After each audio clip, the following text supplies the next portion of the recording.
خب دوست من سلام، ممنون که با من همراه هستی. امروز از یکی از جلسات دیگه آموزش برنامه‌نویسی پایتون به بحث شیرین توابع فیبوناچی خواهیم پرداخت که به افتخار ریاضیدان ایتالیایی لئوناردو فیبوناچی بناگذاری شد.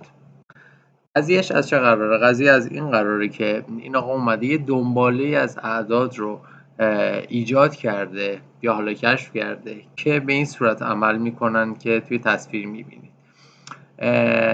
عدد اول ما صفر رو کار نداریم، عدد اولمون یک. خب یک زمانی به وجود میاد که با عدد قبلی خودش جمع بشه و حاصل در خونه بعدی استپ بعدی جاگذاری میشه.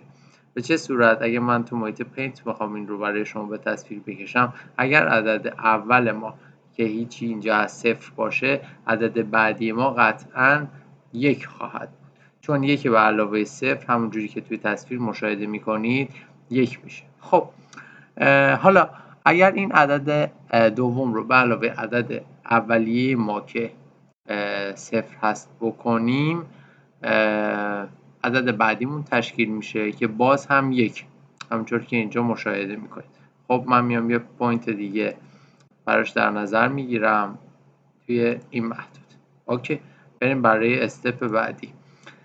قدم بعدی ما اینه که این دوتا رقم رو، یعنی یک و یک رو با هم دیگه جمع کنیم همونجوری که اینجا میبینیم و حاصلش میشه دو که توی استپ این نقطه قرار میگیره. من توی پینتم رقم دو رو تقریبا دو برابر هست اینجا قرار میدم.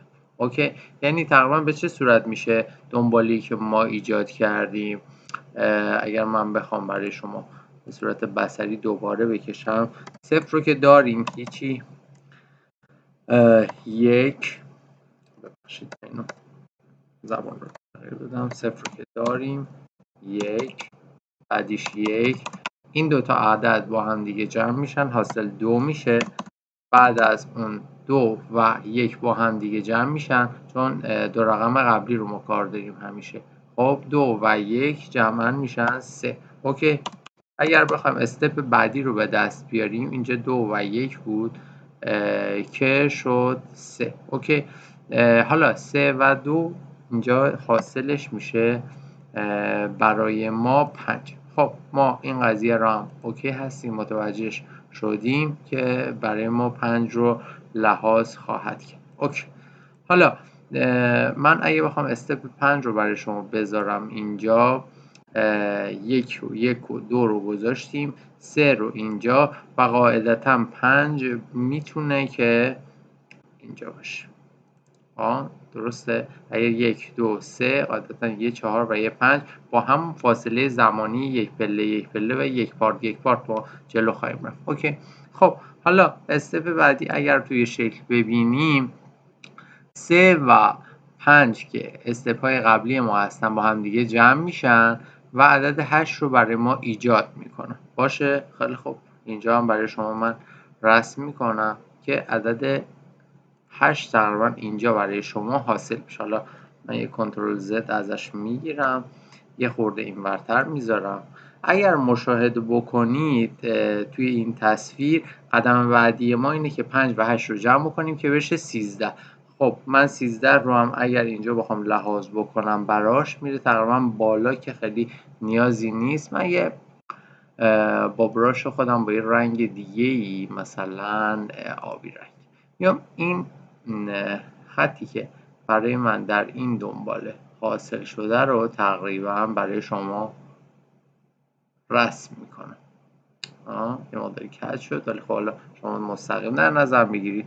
خب حالا اگر که من بخوام مثلا استپ 250 هم 300 هم 800 هم 1000 رو بخوام به دست بیارم، همینجور با ماشین حساب انجام بدم؟ نه، میتونیم از توابعی کمک بگیریم که یکی از اون توابع فیبوناچیه که توی زبان پایتون هم ازش ما استفاده میکنیم. این شما رو یاد چی میاندازه؟ بذارید به این مثال براتون نشون بدم. یه همچین روندی رو ببینید، یک کندل های صعودی به سمت بالا و کاربردش کجاست؟ توی بازارهای بورس، جفت ارز، فارکس، هر بخشی که شما بخواید تو بازارهای حوزه سرمایه‌گذاری مالی و ارزی ورود پیدا بکنید.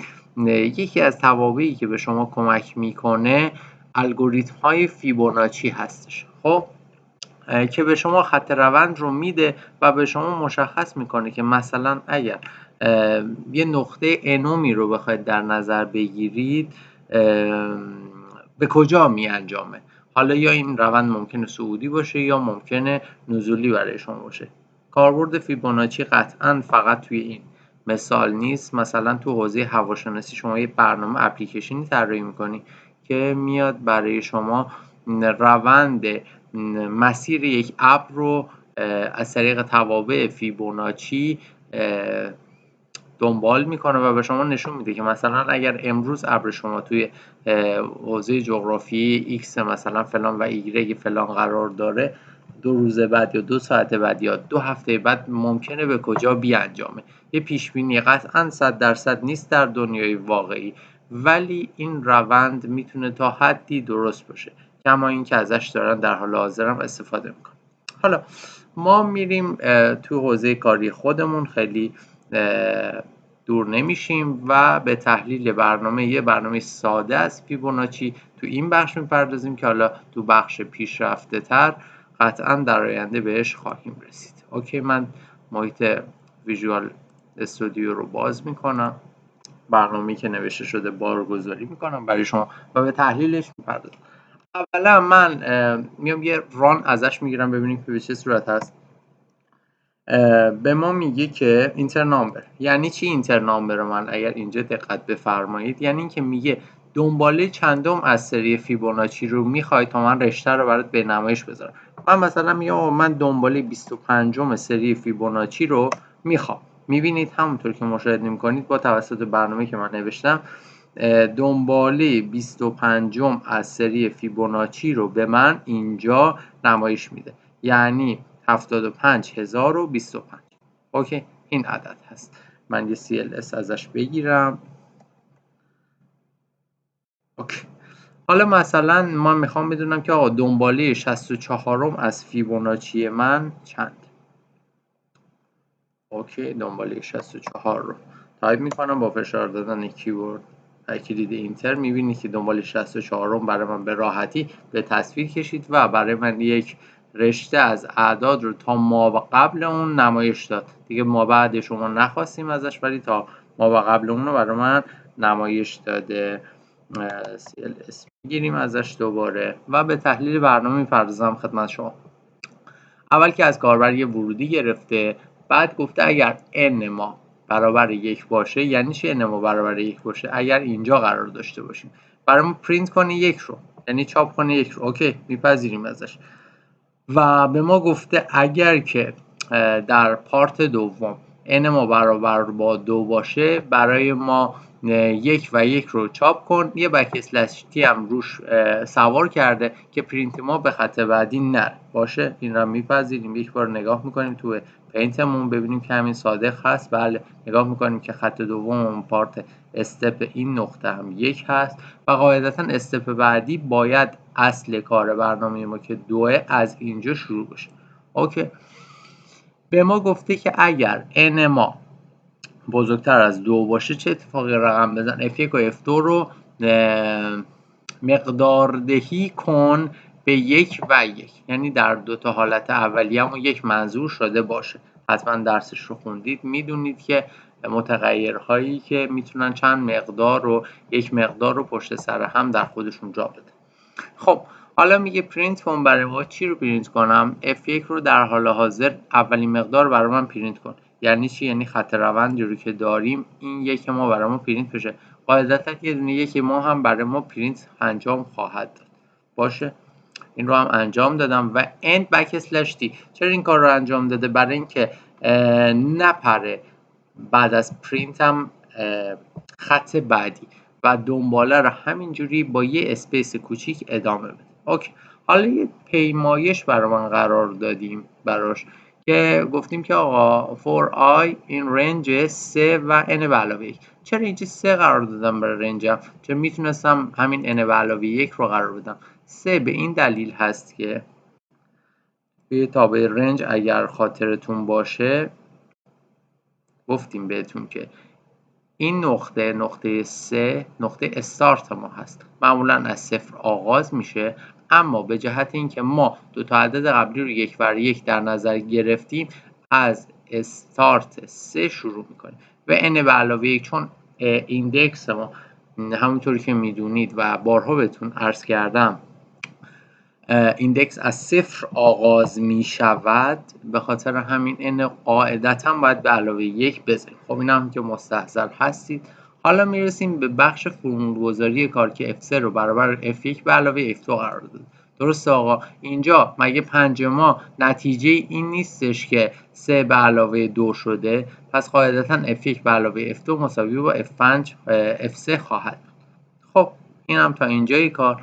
میریم بخش بعدیمون که میگه که آقا پرینت کن f3 end backslash t، یعنی میگه وقتی این کار رو انجام دادی مقدار f3 رو برای من پرینت بگیر، پاپ بگیر و یه بکسلش تی برای اینکه نپره روی خط بعدی. این هم که پذیرفتیم ازش و برنامه‌ای که من تنظیم کردم به این صورت هست که F1 رو خیلی از نقطه‌ای که پاشنه آشیل این برنامه هست اینجا که شما باید مستحضر باشید که من نیازی نیستش که تمام توابع رو تمام طول تابع رو بخوام پرینت بگیرم، نه، یا مقدار دهی بکنم، نه.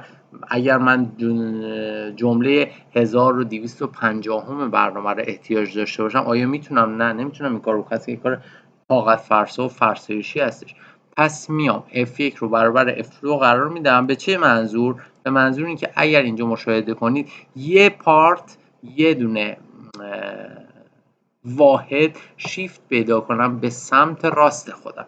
وقتی F1 رو برابر F2 میذارم و F2 رو برابر F3 میذارم، اینجا هم بعد از اون یه لوپ که میزنه یه فور میره، یعنی یه حلقه تکرار ازش عبور میکنه، باز میرسه به این جایی که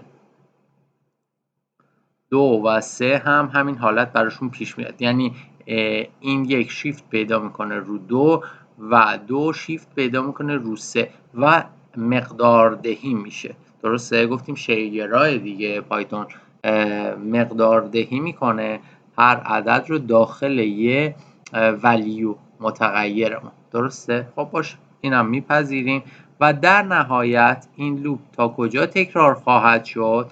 این حلقه فور ما تا جایی که اند ما به ما اجازه بده. اند ما از کجا میاد؟ از کاربر ما گرفته شده که اون جمله از دنباله‌ای که احتیاج داره رو از برنامه خواسته و ما به عنوان برنامه‌نویس وظیفه داریم که بهش تحویل بدیم و برنامه این رو اگر به درستی نوشته باشین کار خواهد کرد.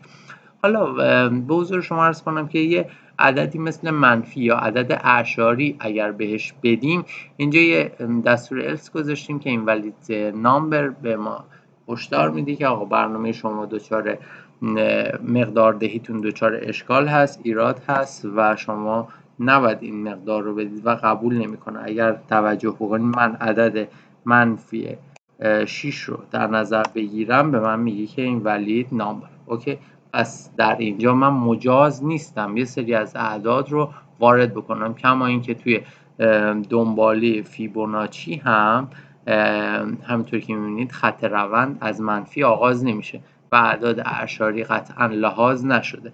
به همین خاطر هم من اینجا برای شما هنرجوی گرامی اینت رو قرار دادم که مستحضر باشی کلاس اینتیجر هست و به این قضیه آگاه باشید. میتونید این تمرین رو بست بدید و تعمیم بدید. به چه صورت؟ به این صورت که خط روند اگر که به این صورت مثبت هست شما باید منفیش رو هم بنویسید یا به صورت زیگزاگ باشه، مشکلی نداره. خط روند رو از وسط بشکنید، تغییرات روش اعمال کنید به صورت تمرین کردن و بارها گفتم با کدها اگر کلنجار برید خیلی بهتره و تمرینش خیلی شیرین تر هست و یادگیریش بهتره تا اینکه یک کد رو که من دادم بهتون دوباره بازنویسی کنید و بیاید اجرا کنید. مرسی از اینکه همراه من بودید. موفق باشید.